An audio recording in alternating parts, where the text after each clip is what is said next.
There will be 1 million fewer Australians by the end of 2022. That's based on forward predictions. 1 million fewer consumers, many, many fewer taxpayers. This will mean lower living standards for all Australians, won't it? What the? Do more consumers or taxpayers improve your life? Or do they further destroy an overpopulated planet? Next on the Overpopulation podcast.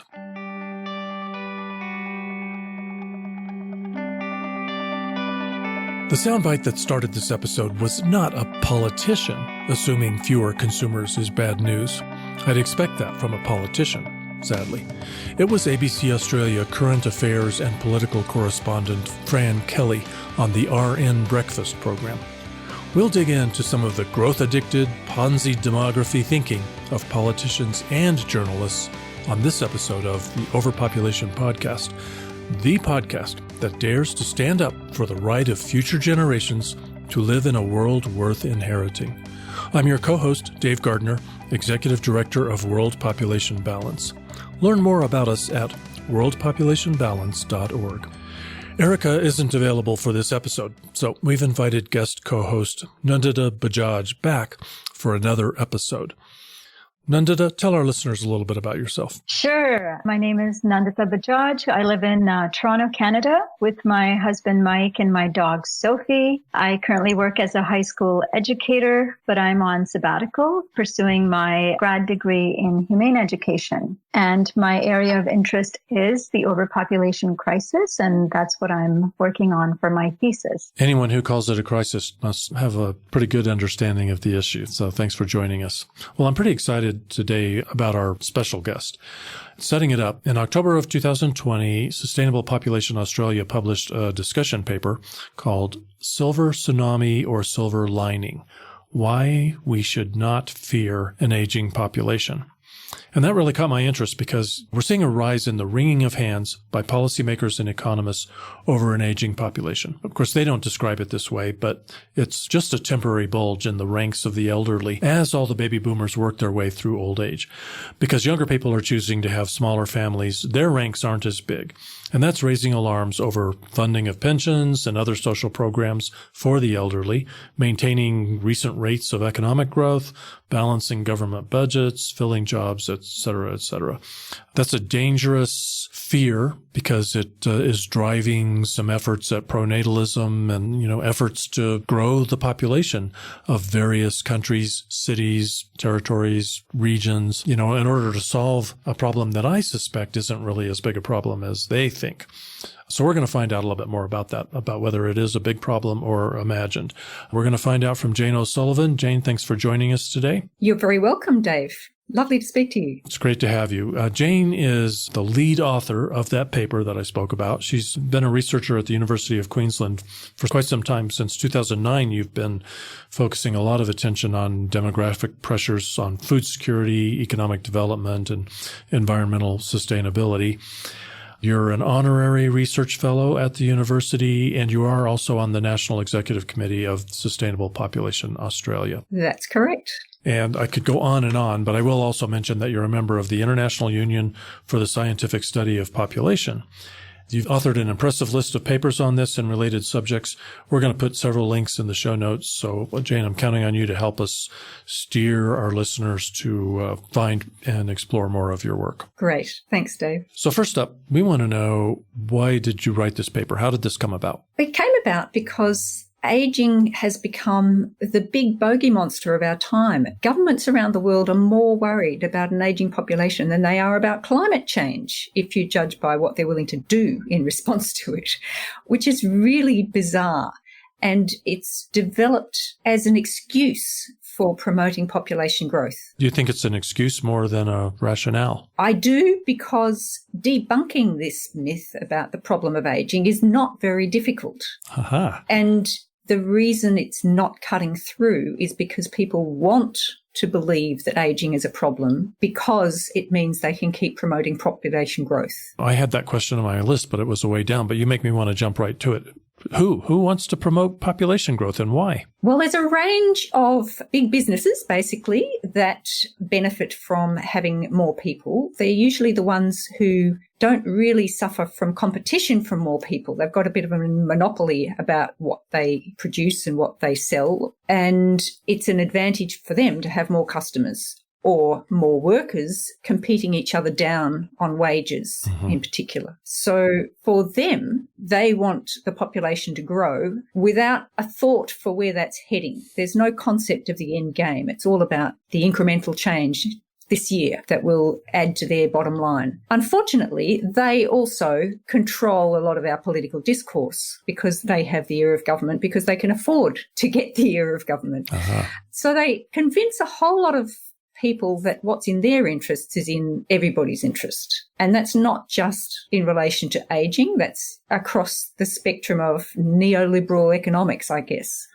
But if we are to avoid disaster of following that course, we have to be able to call them out and say, actually, what you're saying here doesn't stack up in any evidential way. And I should interject here that you're describing something happening in Australia, but it's not, that's not the only place. The rest of us around the world can learn something from the pretty candid conversations that are happening in Australia and from this conversation. We've got the same issues happening in places like the United States and Canada and Western Europe too. That's right. I'm hearing it all around the world, and I'm hearing it very worryingly from the leaders of developing countries that have very high population growth rates and very small proportions of old people. The president of Tanzania last year was saying that the women who don't want large families are lazy and we need more babies because we don't want to end up like Europe. And he's been to Europe and saw how aging was causing them problems. Of course, aging's not causing them problems, and it's certainly not going to be causing problems in Tanzania. But because of that fear, countries like Tanzania are making it harder for women to get family planning access. Countries like Turkey are withdrawing access to abortion. Iran has backflipped spectacularly on what used to be probably the best family planning regime in the world to make it very hard for women to access family planning. And, you know, telling people that they need to have more children as a national duty. And this is all because of aging. We cannot stabilise the world population if the leaders of the world's countries put avoiding population peak and decline as their number one economic priority, which is all built into this aging problem. So Sustainable Population Australia was alarmed at this, just like I have been, about the cry about the problem of aging population and the need to do something about it. And you said, why don't I do a paper? Is that what happened? Pretty much. We decided to do this series of discussion papers in order to go into a bit more depth and unpack the various issues around the population discourse. And this was very high on our priorities to address because it is so layered in myths and misunderstandings. So one thing, I noticed that this paper got a fair amount of news coverage, which I thought was pretty impressive. I think if I wrote a paper here in the United States as an advocate for sustainable population, I think I would be roundly ignored, much more so than you were. Tell us a little bit about the reception that paper got. Well, actually, it hasn't had very much reception from the media. In particular, our national broadcaster, the ABC, has avoided us like the plague. They seem to hold the view that anybody who wants to reduce population growth is anti-migrants and a xenophobe. So they haven't been speaking to us at all. We've had a bit of media coverage in publications targeting retired people. So the older citizens obviously feel that this ageing discourse has some bearing on their standing in society, and then they're interested in this story. So I guess that's where the interest has lain, but really the nitty-gritties of the arguments have not been picked up in the political discourse at all at this stage. But at least it's there so that we have it to refer to substantiate our arguments when we raise them in relation to tactical issues that come up in the media. But are you telling me that you're going to have to kidnap elected officials and tie them to their seats and put toothpicks under their eyelids and make them read this? It's getting a bit like that, yes. We've actually posted them a hard copy of the report. Every federal parliamentarian, and we're trying to make bookings to visit them, some of them, and they're not answering. There's all sorts of reasons why that you can't book a meeting with your MP, but they're not exactly beating our door down to explore this issue. Crud. Bummed to hear that. And when you take the issue on its own, people really don't see that it's so topical. But in fact, it's the impetus behind a whole lot of other political discourse, particularly around population policy and around the federal budget. And, it's a huge concern for the Australian government at the moment that COVID-19 has caused us to close our borders, which means a massive reduction in immigration because we had a massive amount of immigration before the pandemic. So it makes a very big difference to the dynamics of the Australian population. Now, on the way that they're projecting their government revenue, they think that will be a big hit. It's not going to be a big hit because the jobs aren't there for the migrants to take. So the revenue was not going to follow their model anyway. But these are the sorts of discussions that are happening in our media and where we would like to get a bit of sanity around what ageing really means.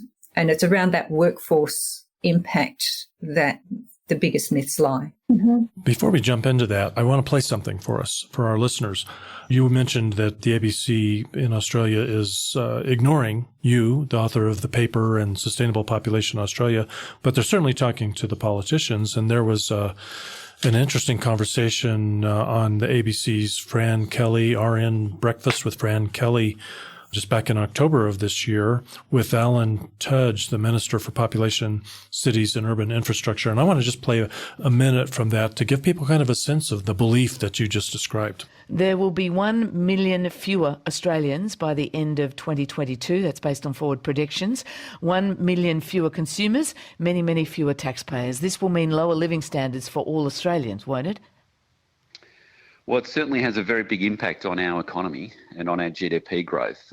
Population's been a very significant part of our economic growth story for more than a century. And we're now going to have the lowest population growth this financial year since World War I. As you said, it'll be 0.2% this year, whereas normally it tracks at about 1.6%. So yes, it will have an impact on the economy. And that's Can you put that in dollar terms or at least GDP terms? What's the hit to GDP from 1 million fewer people here over 2 years? Well, if you go from 1.6% population growth to 0.2% population growth, the rule of thumb is that that's about a 1.4% hit to GDP. But that means we have to make up for that growth in other ways. Well, immediately from his maths, you can see that it makes zero impact on GDP per person, which really makes you wonder what the government thinks they're about.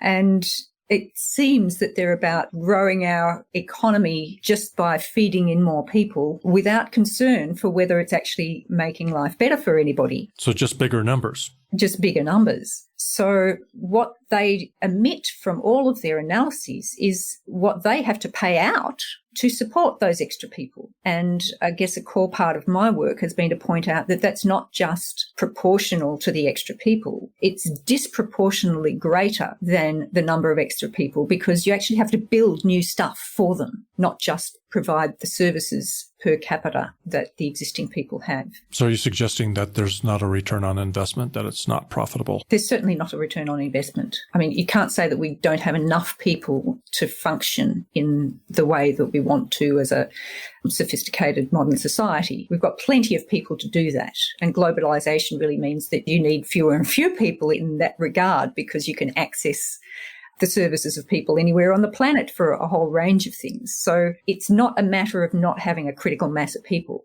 Anyone you add after that is drawing resources to the job of expanding your infrastructure and away from the job of providing better for the people who are already there. Now, I haven't let Nandita get a word in edgewise yet, and I'm going to. So I'm just going to put a button on this by saying, highlighting something we heard. We heard that Australia has been growing its population at 1.6% annually prior to the COVID lockdown. The world is adding just under 1% a year. So Australia has been beating the world population growth by a substantial amount, interestingly, just because somebody's getting rich from it. Yeah, so it's interesting that you're talking about the fears that a lot of the politicians are acting from, especially the fears of aging. Is there really a danger of running short of workers or taxpayers? I think you've partially answered that already. And you've spoken about infrastructure costs once we get past a certain number. Can you speak to that, the law of diminishing returns? Okay, so it's not really about a law of diminishing returns. It's about the myth that the number of workers we have in the economy determines the scale of the economy for a start, but also that the number of workers is determined by the proportion of people of working age, and I'm doing air quotes here, working age demographers generally talk about as being aged between 15 and 64. So it's purely modelling that number of people as being responsible for all of the economic activity and projecting whatever production they have now into a future where there's more or less of them as a proportion of the total population. The myth is that the proportion of them that work now will be the same proportion of them that work in the future. Mm-hmm. Where what we see when countries age, and we've already got this natural experiment around the world where some countries have already progressed much further through the aging process than others. So Japan is the most advanced. They've got more than 20% of the population is over 65 now. I think Germany's in that category. And to give some context, this is a transition that will get to an end point. And the end point, depending on how much we can extend human lives, but supposing that it plateaus out at about 90 as an average life expectancy, the end point will be around 30% of people will be aged over 65. That of itself shouldn't be a problem. Okay. But it means that we won't ever get less than half the population in the 15 to 64 age group. Almost every country has less than half the population actually in paid employment. So there's plenty of people to do those jobs. Not everyone between the ages of 15 to 65 can be in paid employment. But a lot of them want to be, or would want to be if the terms of employment were better so that it fitted more around their other responsibilities. Mm-hmm. You know, they're choosing not to be in employment because they can't hold down a full-time or regular hours job on top of their caring responsibilities or something. But there's a huge buffer of people who would take up employment if the terms were just slightly better for them. Mm-hmm. And that is exactly what we see in the countries that have aged. There has been no shrinkage of workforce at all. There has just been an increase in the proportion of people who hold a job. So all those hits on the economy in terms of revenue are complete nonsense. It just isn't happening. And there's no reason to think that it will happen in the future. Even if it did, you know, people worry that, oh, well, old people don't spend as much, so that's going to be bad for the economy. Well, bad for who? You know, if they're spending enough to employ all these people who want jobs and there are fewer people wanting jobs, why is that a problem? You know, we've got to get away from these simplistic economic metrics that no longer represent the ideals that we're seeking to achieve in an economy.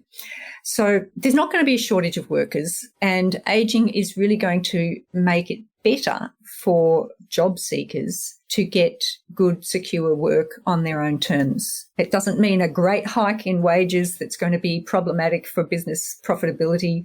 That's all nonsense. This is very incremental stuff. But the bigger problem that we have in the world is far too many job seekers chasing too few jobs. So in that sense, aging is a really good thing for the economy. Yeah, it's going to solve the whole issue of fewer jobs due to artificial intelligence and automation, right? Well, yes. But I mean, we've had automation for a couple of centuries now, eliminating jobs. You know, they've eliminated a massive amount of work, and we keep inventing more jobs. Because the other thing about the labour market is that it's not mostly about recruiting people to produce the stuff we need. It's mostly about distributing incomes to everybody who needs an income. Mm-hmm. You know, so we have to invent jobs for people to do so that they can get a share of the overall economy, you know, and get some income. So we actually don't need anything like as much work as is actually happening, because a lot of it is just jobs that we somehow managed to invent and find a niche for in order for people to get income. Wow. So that's mind-blowing. You just have to think about the economy from a few different perspectives and see that this whole panic is complete nonsense. Isn't it also kind of bogus to write off anybody 65 and older? I mean, what's with this 15 to 64? That seems like an age range from the past. Needs some updating. It is pretty anachronistic. Certainly the 15, most people continue their education into their 20s these days, and they might be doing some work in the meantime, but they're not sort of full-time in the workforce until, around 20 or their early 20s. So, well, and if they're men, they're just sitting at home playing video games until age 30 or 40 these days, aren't they? Well, the thing is, they're probably doing a service to all of the other people out there trying to find jobs by not being in the job market. So, yeah, it is anachronistic. The United Nations actually produces tables of the 20 to 70 age group as well as the 15 to 64 so that you can have a choice of how you want to analyse data on the ratios, thinking that maybe 20 to 70 is a more realistic span of people's working lives now and into the future. But if you're a growth booster trying to convince everybody to start making more babies or importing more workers and consumers, then it's to your benefit to use that 15 to 64 range. A lot of them take a cutoff at 60 and say that the dependency ratio being the proportion of people aged 60 and above compared with, the 15 to 60s.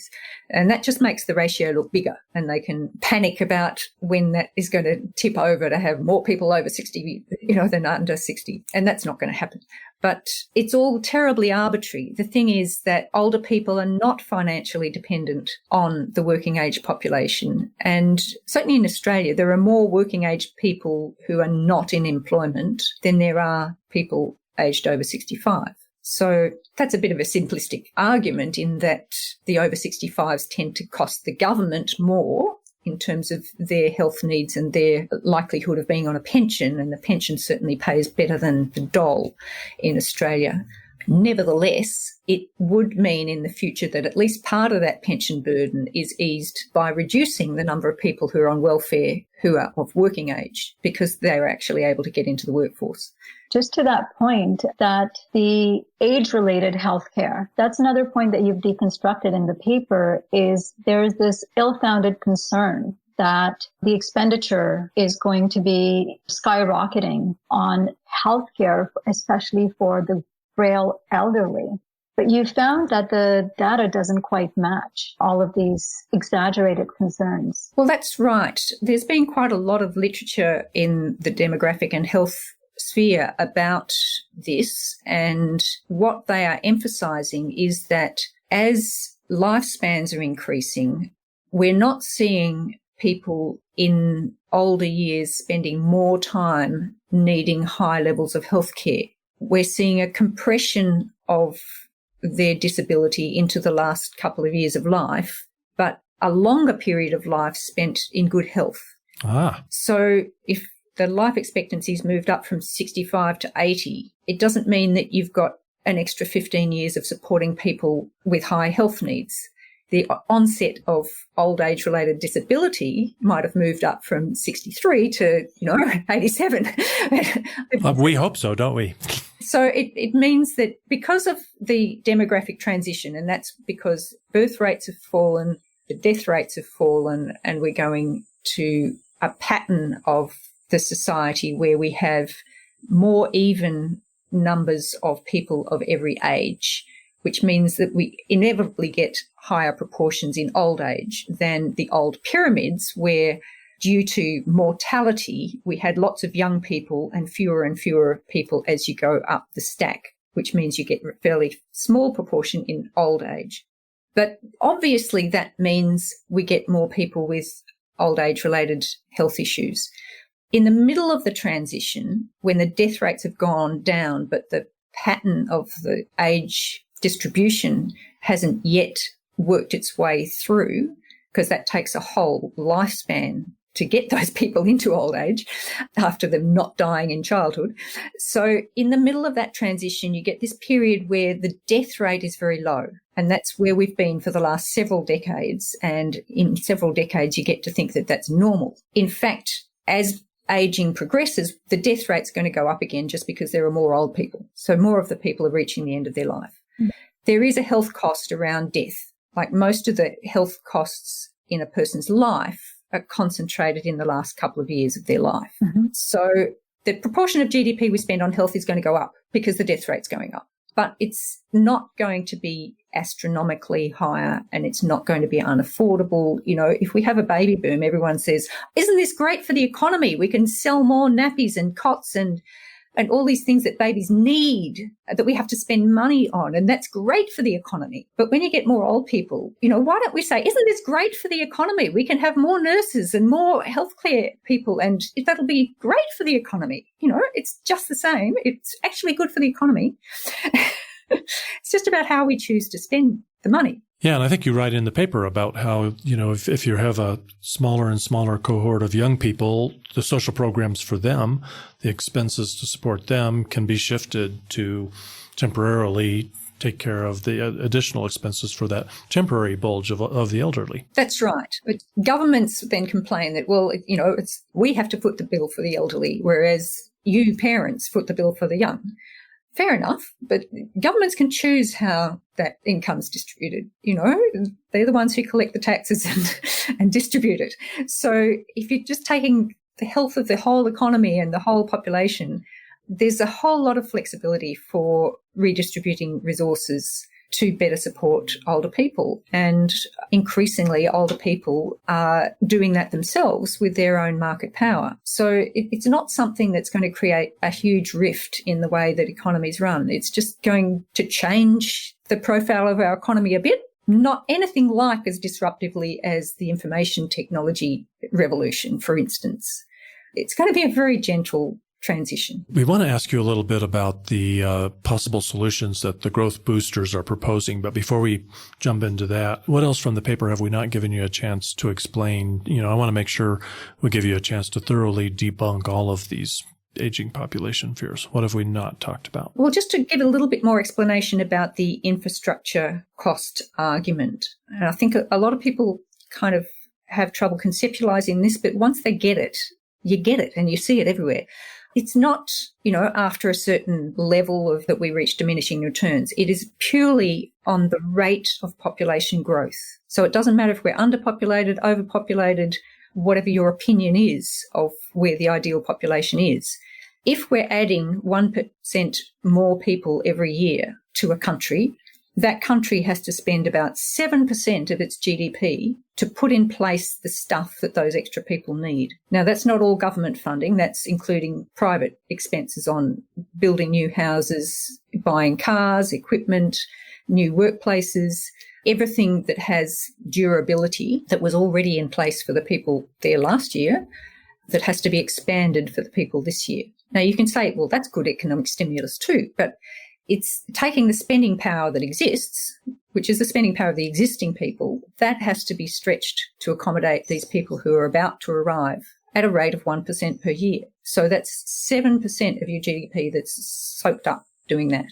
If you're a developing country and your urban centres are growing at 5 or 6% per annum, that's a prohibitively large proportion of your economic activity that's required to build the infrastructure for those people to exist, which is why they're failing. Can you tick off, you know, some of the more common government-funded, the public infrastructure that you're talking about? What would that be? Well, for government infrastructure, you've got, you know, roads, power station, waste disposal and sewage and water supply and police stations and prisons and ports and airports and public amenity, schools, hospitals, you know, just hospitals. Yeah. If you add one person to the population, and for Australia, we've got a fairly low ratio of hospital beds per head of population. It's about 3 per 1,000. In Europe, it's tending to be more like 6 per 1,000. So even at that low rate, to create 3 beds per 1,000 extra people, it costs about $12,000 per person. Because a hospital bed is costing somewhere around $4.5 million per bed for an entire fully functioning hospital. Mm-hmm. Well, look at those hospital beds. They look like Lamborghinis. it's not just the bed. It's, the radio clinics, the diagnostic centres, the surgeries, everything. But if you break it down for the cost of a hospital divided by the number of beds, and that's the way the OECD, reflects your hospital capacity is beds per 1,000 population, that's what you're spending, about 12 grand per extra person coming into the country just for hospital beds. Well, that's really surprising because the bed itself probably costs $2,000 right there. But I am just joking about all that. So is it a rational response to the aging population then to try to add more population to the country? Does it work? No, it doesn't work. It can slow the shift in the age distribution a little bit, but it doesn't stop it. And ultimately, you get all of the costs of population growth heaped on top of the costs of ageing in terms of extra healthcare and aged care facilities. So it turns out that the cost of the population growth is greater than the extent to which it could reduce the ageing-related costs, or at least dilute them in terms of their proportion of GDP. So it doesn't work in an economic sense. It doesn't stop that demographic transition from getting to a point where we have more old people in the community. Whether we keep growing, at around 1% per annum, we're still going to get proportion of people over 65 well over 25%. And if we don't grow the population, that proportion is going to stabilise at about 30%. It's not a big difference. So population growth really doesn't fix it. And it's only popular because it's the lever that governments can be seen to be doing something about most directly. They'd like to be able to increase the productivity of labour, but they're not very successful at doing that, and they don't have things that they can do that make them be seen to be doing it very efficiently. So they're really resorting to this as a way of looking like they're doing something about ageing, but in fact what they're doing is doing something for all of their mates in big business who want to have more customers and cheaper workers. It's interesting you say that the aging population, or the population of people over 65, will naturally stabilize around 30%. So when you look at some of the claims that are being made in politics, for example, you've quoted in the article, by 2050, roughly half of us would be over the age of 65, and we'd essentially be one gigantic floating nursing home somewhere in the Pacific. The math doesn't really add up, does it? The math doesn't add up. And that sort of image is given over and over again, in political cartoons and things about us just running out of young people and all being old and frail with nobody left to look after us. That is not what's happening at all. It's just a shift because we're all living longer. Obviously, there's going to be more old people around, and most of them are going to be healthy and active. And that's the other thing that we're very bad at measuring and therefore celebrating is all of the things that retired people do for our communities in terms of their volunteer work and their environmental work and their community cohesion work. It really adds a great amount of richness to society to have that pool of people who are happily not in employment anymore and still active in our communities. Mm-hmm. Being 65 myself, I'm pretty glad to hear that. A shining example, Dave, of somebody who's doing great things for the benefit of society. They might want to get rid of me. I'm just stirring up trouble, I think. You're a frail, elderly person incurring a huge cost on everyone, Dave. Yeah, if I wasn't so busy trying to skinny up my life. Huh? So we know it's really foolish to try to, on an overpopulated planet, in a country that doesn't have an endless supply of resources to meet the needs of an ever-growing population, it's pretty foolish to try to increase population growth rather than to embrace what we're all naturally starting to do, which is choosing smaller families in the 21st century. It's going to be the post-growth century. Everybody needs to get used to the idea of a slowly contracting population. But let's assume that elected officials in Australia just can't quite shake off the handcuffs that are put on them by the growth boosters, and they're bound and determined to reverse what would otherwise be population contraction. There's only two ways to do that. One is to get women to have more babies than they're choosing to do, and the other is to import more people. Do you have some comments about those? Well, yes. There's any number of reasons that governments make to justify trying to do those things. And Australia yesterday announced the total fertility rate for 2019, the Australian Bureau of Statistics published that the figure had gone down to 1.66, which is way lower than it has been. It was up to over 1.9 just a decade ago because we had had government intervention. We had had a baby bonus of paying people a lump sum of money when they have a baby, as well as all of the propaganda that comes with that campaign that makes people think that they are doing the nation a service by having their fourth or fifth child. And I've certainly met lots of mums in school who think that, that they really think that they're making a sacrifice for the country. What was the slogan? Remember the slogan? One for mum, one for dad, and one for the country. Wow. So what people don't understand is that the amount of immigration that we would need just to top up the generations and stop our population declining, if we really didn't want it to decline, I mean, I prefer that it did, but if you're afraid of population decline, it's not as if there aren't enough migrants around to do that. We would only need around 0.3% of the population per annum in migration to balance the population if fertility was sitting around 1.5 children per woman. And currently Australia's been going 0.9 to 1% of the population per annum in immigration. But then the builders wouldn't need to be building more and more houses if that was all that happened, though. Oh, well, yeah. So what does the building industry in Germany look like? It's not exactly moribund. It's busy making places better for people. We could do a whole lot of that if we didn't have to build cheap and tacky because we've got to turn them out quite so fast.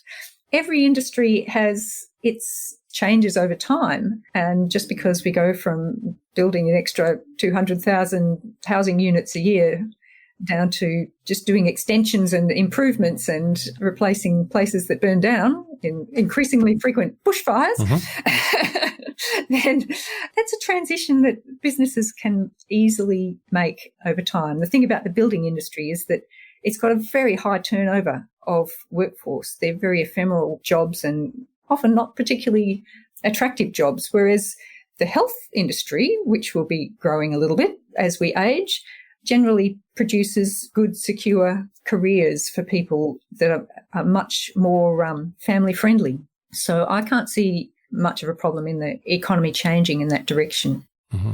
Mm-hmm. Yeah, when you were just talking about the baby bonuses, it made me wonder how whenever we talk about population policy or population stabilization or control, we think of the word coercion. But we never think of the word coercion when the governments are paying people to have more babies than they might want to, or to put some kind of a moral pressure on them to have babies for their country as their moral duty. That's absolutely right. We really should be calling that out as coercion. You know, every time you say, oh, we need to slow the population, everyone says, well, you don't want the government in your bedroom. Well, they're willingly marching into the bedroom with baby bonuses and, you know, all sorts of incentives to have more kids. The other thing is that who are these extra kids that you're trying to induce people to have? You know, if you're doing it by making it harder for people to access family planning and abortions, and actually in Australia, a rich country, it's really hard for low-income people to access effective long-acting contraception. And it's not always easy for them to maintain the pill. You know, even the pill's very expensive over the course of a year, but it's not as big a lump sum. So it costs them over $1,000 to get an IUD, for instance.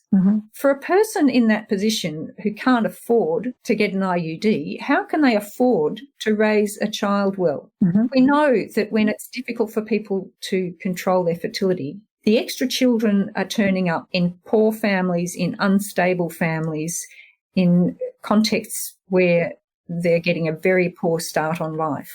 And to me, it's a terrible shame in our society that governments pay so little attention to things like teenage pregnancy and access to contraception as a right, because they actually want to coerce people into having children that they don't want for the sake of boosting the economy. So that, you know, they say they're against child poverty, but they're engineering child poverty into this policy position. Wow. So you say they gave up the baby bonus. Does that mean they're giving up on the childbirth solution and just putting all their eggs in the immigration basket? They might revisit it. They sort of rolled the baby bonus into government-funded maternity payment. So instead of getting a lump sum payment, you get a fortnightly payout for a certain number of weeks. So there is still that incentive, but it's not psychologically, it doesn't have the same impact. You hear all these stories from midwives about the boyfriend turning up to collect the birth certificate so that he could run off and collect the $5,000 and spend on whatever whim he had at the time. So that sort of terrible response is not happening anymore. And it's probably a good thing that there's universal assistance for maternity, but it could be designed in a way to be less incentivizing for people to have extra babies. The other thing that Dave just brought up about bringing in more migrants also is presented as a very binary choice. And you mention in the paper that similarly as we talk about population policy with having or not having kids, immigration is very polarized. Pro-immigration stance is seen as the moral high ground, as you said, and anti-immigration is seen as locking the doors in xenophobic paranoia. This is definitely something I find in a lot of conversations. Pro-immigration is always seen as a very progressive stance, even among environmentalists. And I would love to hear what your thoughts are on how to get past such polarization and actually have a meaningful discussion. Yeah, I wish I was better at it. It's really quite hard to cut through, but I like to emphasize that low immigration is pro-immigrant. Immigrants have a much better experience of integrating into a new society if they are not in such large numbers that they are forced to aggregate together, and that they are forced to compete for scarce work, and that they tend to be relegated to certain sectors of the workforce, which the dirty, difficult and dangerous jobs that the locals supposedly won't do, just won't do for the prices that people get away with paying immigrants. We've actually had a bit of a fiasco in Australia lately where the Prime Minister's been encouraging all of the young unemployed to go and get jobs on farms because the farmers are saying, we need more access to immigrants because our crops are rotting in the field, And a whole series of reports are coming out about how farmers won't take locals. They're applying for these jobs by the thousands, and farmers are not taking them because they'd rather use the labour hire companies, which are exploiting immigrant workers and not paying them correctly. So it's a much better environment for migrants if migrants are in reasonably small numbers where they're not causing the labour market to skew in any particular way to accommodate them, because if it's skewing to accommodate them, it's going to be exploiting them. Right. The other thing is that if you choose to argue that we should have open borders because everyone in the world has a right to pursue their best chance in life wherever they can find it, sure, make that argument, but don't claim that having a big influx of people from somewhere else is good for our economy. And if you don't believe that, you're a xenophobe. They're two different arguments. Whether or not it's good for our economy is a separate thing from whether or not you think the people should have a right to come. It's not an entirely separate thing because obviously you need to weigh up the costs and benefits of those positions. The other thing is that there is no country willingly with an open border. We all have limits to immigration. So if you think you're pro-immigrant and you want, for instance, Australia's immigration rate to stay at about 230,000 per year, which, by the way, is about the number of school leavers that we have. So for every school leaver entering the job market looking for a job, there's an immigrant also entering the job market looking for a job. It's a huge imbalance at the moment. So if you think that's about the right level to have and that makes you pro-immigrant and, a globalist who is welcoming to all the people in the world, that is a tiny, tiny proportion of the people who want to migrate. So Gallup poll actually does surveys around the world of people's intentions to migrate, and they find that in the last survey around 750 million people would like to migrate and are making efforts towards migrating. That includes more than 30% of people in sub-Saharan Africa, for instance, very high proportions of people in South America. Only a tiny proportion of those people will get the privilege of moving from a developing country to a developed country. About half of migrants move from one country to a neighbouring country of fairly similar levels of development, but only about 1% of the people in the world are people who've moved from a less developed country to a more developed country, about 1%. So there are no feasible immigration settings where we could actually realise that image of letting everybody come to a developed country if that's what they choose. So I think you need to be honest about the moral position and not confound it with finger pointing and saying, it's good for us and just let them come, because it's a lie. It's really just basing a policy position on fabricated nonsense that is designed to point the finger at your opponents and say you're morally bad people. That's a really helpful analysis. Yeah, so where we ended the paper is really with an upbeat look at what an older and declining population would be like.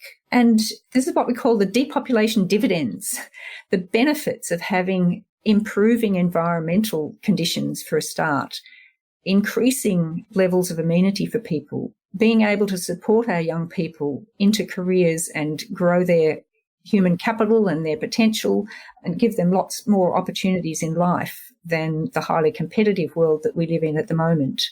Having a more ageing-friendly society where older people have more respect, more opportunities, and more freedom to do what they want to do.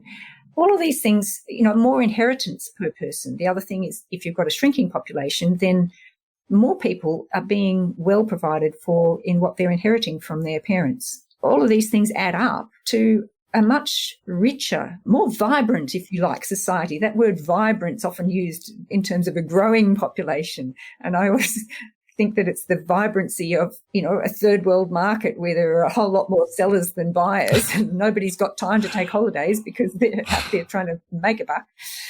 Thank you for that. I'm glad I'm not the only one who has a problem with that word.